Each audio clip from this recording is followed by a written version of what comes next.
ज़ियाउल हक से बड़ी दोस्ती हो गई थी इनकी।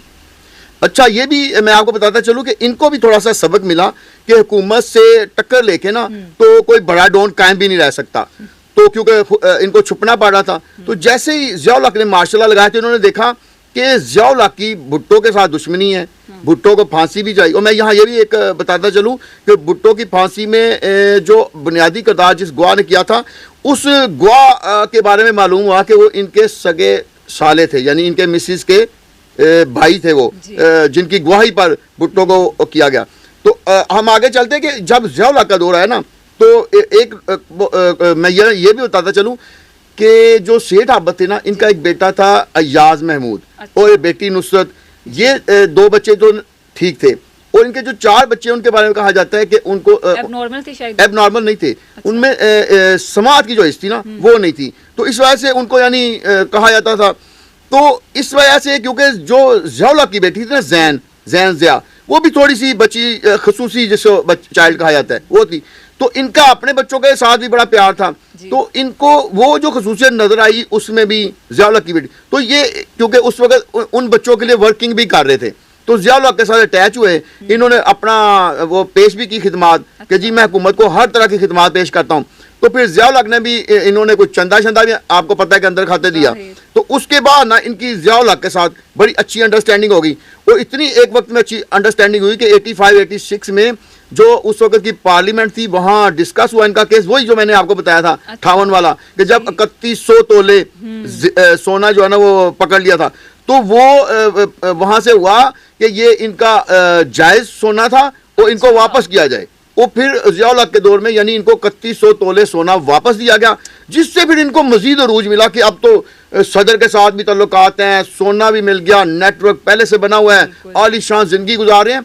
तो इस वक्त फिर इनको मजीद जो है ना वो अरूज मिला, और इस अरूज के दौरान इन्होंने ये भी कहा जाता है कि हुकूमत को 2 पेशकश की।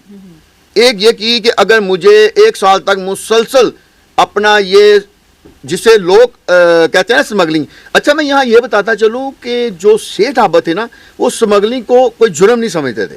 उनका मौक़िफ़ ये था कि मैं पूरी दुनिया के मुख्तलिफ ममालिक से सोना लेता हूँ, जैसे लेता हूँ सस्ता लेता हूँ, ला के अपनी आवाम के लिए अपनी आवाम को सस्ता देता हूँ। तो ये स्मगलिंग जो है ना, ये मुल्क के लिए नुकसानदेह नहीं है, फ़ायदा मंद है कि बाहर से हम सोना लाते हैं और पाकिस्तान में उसको।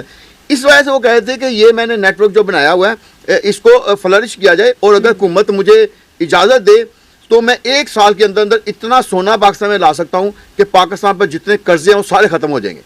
तो ये उन्होंने ऑफ़र कर दी, लेकिन इसके साथ एक सरकारी सतह पर अंतर खाते उनको ऑफ़र मिली कि जी हमें, क्योंकि एक वक्त में अमेरिका ने हमारे ऊपर बहुत सारी पाबंदियाँ लगाई हुई थी, तो कहा यह जा रहा था कि पाकिस्तान का जो एटमी प्रोग्राम है उसको मुकम्मल करने के लिए कुछ चीज़ों की कमी है। तो फिर सेठ आबद ने अपना वो जो नेटवर्क है ना वो पेश किया, और फ्रांस से वो मुतलका चीज़ें जो हैं वो पाकिस्तान लाई गई स्मगलिंग के थ्रू, क्योंकि वो लीगल आ ही नहीं सकती थी, ना फ्रांस दे सकता था ना कोई उसको ले सकता था। तो वो इस तरीके से लाई गई, जिसकी वजह से आज हम हमारा जो समझे कि नेशनल एक डिफेंस कायम है ना, तो उसमें एक बुनियादी किरदार इनका भी है। अच्छा, तो ये वाला जो चीज़ है ना, इसको भी मद्देनजर में रखना चाहिए। तो इनका नेटवर्क इतने साल चलता रहा और खुफिया कैसे रहा फिर? और देखिए, इनका नेटवर्क खुफिया इसीलिए रहा कि इन्होंने अपने नेटवर्क के जो सबसे ऊपर लोग बिठाए हुए थे ना, वो सारे इनके करीबी थे। अच्छा, इनके रिश्तेदार थे, इनके करीबी थे। उनमें देखें, इनका एक जो भाई है ना, उनका नाम है हाजी अशरफ, वो सऊदीया में होते थे, वो अरबी बड़ी अच्छी बोलते थे। तो इनको भी शौक था, ये हर साल तकरीबन उम्रे पे या हज पे दूर जाते थे। अच्छा। तो ये वहाँ जाते थे, तो वहाँ भी एक खुफिया नेटवर्क बन गया इनका। क्या बात। तो वो नेटवर्क के जरिए वहाँ भी ये काम है। तो इनके जो दूसरे भाई थे ना, कहते हैं कि वो भी सारे अरबपति थे, क्योंकि उन सबको इसने इसी में लगा दिया था। अब सोने का कारोबार हो तो आपको पता। तो अच्छा, इसके साथ इनके और भी बहुत सारे जो रिलेटिव थे। मैं आपको बताऊं, इनका दामाद जो गुलाम सरवर, वो अक्सर दिल्ली में जाता था। वहाँ एक हरबंस लाल नाम के स्मगलर थे, सोने के बहुत बड़े ताजर भी थे, वो अंडर हैंड वो स्मगलिंग भी करते थे। उनके साथ बराह रास्त इनका तल्लक था। तो एक दफ़ा क्या हुआ कि वहाँ छापा पड़ा और 44 सोने की ईंटें जो है ना इनके दिमाग से वो पकड़ी गई।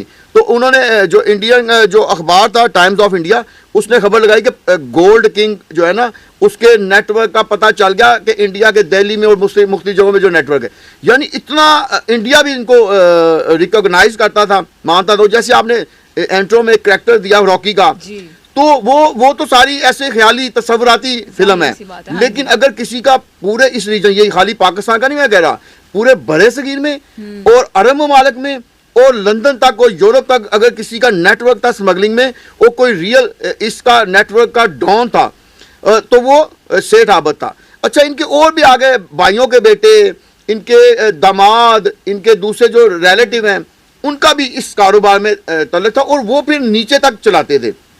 और मैं यहाँ ये बताता चलूँ कि इनके 8-10 ऐसे दोस्त थे जो शुरू से इनके साथ अटैच थे, उनको इन्होंने छोड़ा नहीं। अच्छा। वो बड़े वफादार थे, उन्होंने हर जगह पे इनके साथ वफादारी की। और फिर नेटवर्क इन्होंने इस तरह मैनेज किया कि ये खुद नहीं फिर जाते थे, नौजवानी में करते थे 35-40 साल की उम्र, उसके बाद उनका ये सरप्रस्त बन गए। और मैं एक बड़ी अहम चीज़ यहाँ आपको बताता चलूँ कि पाकिस्तान में जो नई जनरेशन है उनको मलक रियाज का पता है, लेकिन मलक रियाज 1 जो थे ना वो असल में सेठ आबद थे। और मलक रियाज भी कई दफ़ा अपनी गुफ्तगू में कह चुके हैं कि अगर यहाँ जो करैक्टर मैं जब होश संभाला तो जो करैक्टर ऐसा मशहूर था कि जिसको पूरी दुनिया जानती थी पाकिस्तान, तो वो सेठ आबद था। और हम खुद जानते हैं कि हम छोटे होते थे तो हमारे घर में कोई ऐसी बात हो जाती थी या किसी रिलेटिव से बात हो जाती, कहते तू बड़ा सेठ आबद है। हाँ। तो सेठ का नाम ना इन्होंने शुरू किया। तो अभी बहुत सारे लोग जो ना जिनके पास करोड़ों से अरबों होते हैं, तू बड़ा सेठ आबद, हाँ नहीं, वो अपने नाम के साथ लगाने की कोशिश करते हैं। अच्छा। लेकिन लोग नहीं मानते, लोग कहते हैं जो सेठ आबद गुजरा ना उस जैसा कोई नहीं है। तो एक वक्त में ये हुआ कि इनके असासे जो इन्होंने टैक्स वगैरह दिया और असासे सामने है, तो एक वक्त में $3 अरब के असासे, 3 अरब डॉलर के असासे सामने आ गए। और एक वक्त में ये हुआ कि इन्होंने देखा कि सोना जो है ना, अब इसको महफूज रखना, जैसे बड़ी उम्र में आए, इसको महफूज रखना और हुकूमत की नज़रों से बचा के, इनकम टैक्स की कस्टम डिपार्टमेंट की नज़रों से बचा के रखना बड़ा मुश्किल है। तो फिर इन्होंने कहा कि इस सोने को मैं ज़मीन पे लटा देता हूँ। अच्छा, बहुत कम लोगों को समझ है कि ये कैसे लटाएंगे। इन्होंने ये किया कि बड़ी बड़ी हाउसिंग सोसाइटी जो है ना वहाँ सरमायाकारी शुरू कर दी। अच्छा। और आप देखें ना कि इनके पास अगर $1 अरब है तो एक सोसाइटी बनाई, तो अब आप आजकल के अगर रेट देखें तो 1-1 करोड़ का एक प्लाट है, तो उस वक्त समझिए आप 5-5 लाख का प्लाट था। तो इन्होंने उस रकम को ना ऐसे डिवाइड किया और उसके बाद वो जो हाउसिंग सोसाइटी बनी ना, उसकी वजह से अब ना काम इलीगल रहा, ना उनमें कोई परेशानी रही। तो ये भी इन्होंने बड़ा किया कि लाहौर में जगह जगह इनकी अब भी मौजूद है, इनके ख़ानदान की बहुत सारी ऐसी हैं और वो लीगल है सारी। तो उनका ये जो बेटा था अयाज, वो कत्ल हो गया था, ये क्या वाक़या?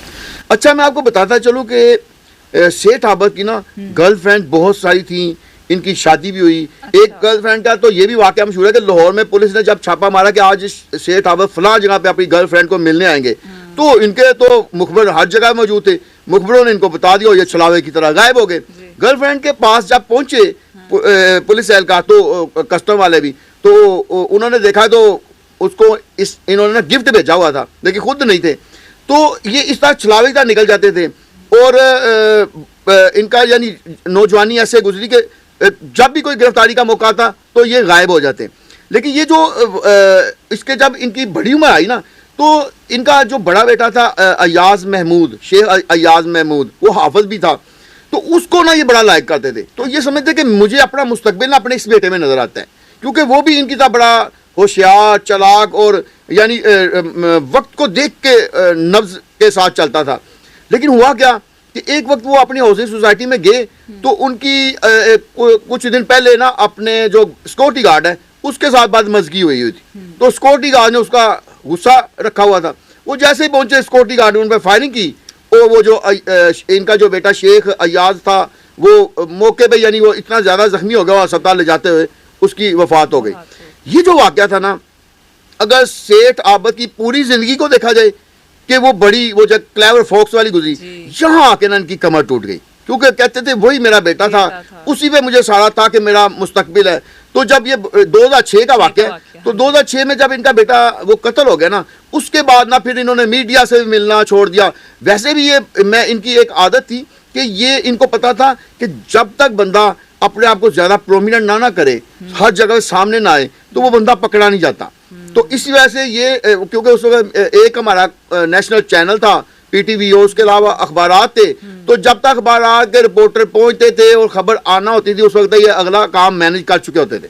इसलिए इनके ज़िंदगी भर, इसके बाद पहले वो मुकदमे के बाद इनके खिलाफ किसी मुकदमे तो बहुत दर्ज हुए, इनके खिलाफ FIR बहुत सारी हैं, लेकिन किसी भी FIR में इनको फर्द जुर्म नहीं आयद की जा सकी। क्योंकि देखे, एक तो नेटवर्क, दूसरा इन्होंने वकला का एक पूरा पैनल बना रखा था, और इशराफिया से इनके ताल्लुकात, मिनिस्टर से इनके ताल्लुकात, बल्कि वज़ीर आज़म वो जितने सदूर गुजरे उनके साथ ये बैठना उठना होता था। और कई दफ़ा ऐसा भी हमने देखा है कि ये अगर लाहौर आए हुए हैं तो मिनिस्टर इनसे मिलने का मौका तलाश कर रहे हैं, और ये मिनिस्टर्स को टाइम नहीं दे रहे, इतनी यानी VIP शख्सियत थी।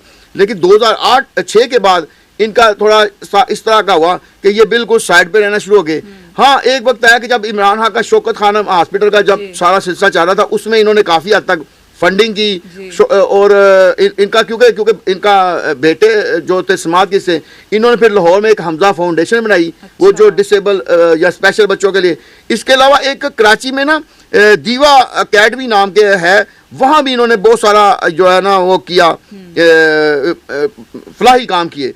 तो लेकिन जब ये हुआ कि 2021 में ना इनको क्योंकि फालिज था, तो वो फालिज का जो अटैक था उसकी वजह से ज़्यादा ये कमज़ोर होते गए, और कराची में 9 जनवरी 2021 को इनका इंतकाल हो गया। और ये जो एक बहुत अहम हिस्ट्री है पाकिस्तान की, कि पाकिस्तान बनने से पहले ये करैक्टर शुरू हुआ, उसने फिर लाहौर, कसूर, कराची और इवन दिल्ली और वर्ल्ड वाइड इनका जो है ना वो असर और रसूख रहा। अच्छा, मैं लास्ट में एक बात आपको बताना चाहता हूँ। बहुत सारे लोग कहते हैं कि ये स्मगलर था, इसने मुल्क के लिए क्या किया। मैं 2 काम बड़े गिनवाना चाहता हूँ। एक तो इन्होंने जो नेशनल लेवल पे हमारा एटमी रिप्रोसेसिंग प्लांट के हवाले से जो काम किया, एक तो वो बहुत बड़ा है। दूसरा, हाँ जी, और दूसरा जो इन्होंने सबसे अहम जो चीज़ है ना, कि इन्होंने जो जहाँ भी डिसेबल के लिए कोई काम होता ना, उसमें अपना हिस्सा डालने की कोशिश करते थे, और पाकिस्तान में ये सस्ता सोना लेके आते थे। ये तो सबसे बड़ी, मैं ये जानता हूँ कि जब तक ये अपने इस वर्किंग में बड़ी भरपूर काम करते नहीं और पाकिस्तान में सोना लाते, तो हमारे भी नौजवानी तक जो सोने की कीमत है देखते हैं बहुत कम थी। हमारे जो वालिदैन बताते हैं कि सोना एक वक्त में 1000 रुपये का, 1200 का, 1500 का, फिर 5000 तक, 10,000 तक तोला भी रहा है, बड़ा अच्छा। अब देखें कि शेख आबद साहब मौजूद नहीं है, ठीक है, वो कहते हैं जी वो स्मगलर है। अब वो स्मगलर मौजूद नहीं है, लेकिन हमारे मुल्क में 3.5 लाख रुपए तोला से सोना महंगा हो गया है। तो क्या हमारी माएँ बहनें क्या सोचती हैं? वो कहते हैं कि चाहे स्मगलिंग का लाता था, लेकिन पाकिस्तानी को सोना तो सस्ता मिलता था ना। अब कोई इस तरह का करैक्टर ही आ जाए, चाहे दूसरी दुनिया से लाए, कैसे भी लाए, लेकिन पाकिस्तान को सोना तो कोई सस्ता ला के दे, तो ये भी एक पहलू है इसकी ज़िंदगी का। आपको कैसी लगी ये वीडियो अपने कमेंट सेक्शन में ज़रूर बताइएगा। इसको लाइक करें और चैनल को सब्सक्राइब करें। इसी के साथ मुझे दें इजाज़त। अल्लाह हाफ़िज़।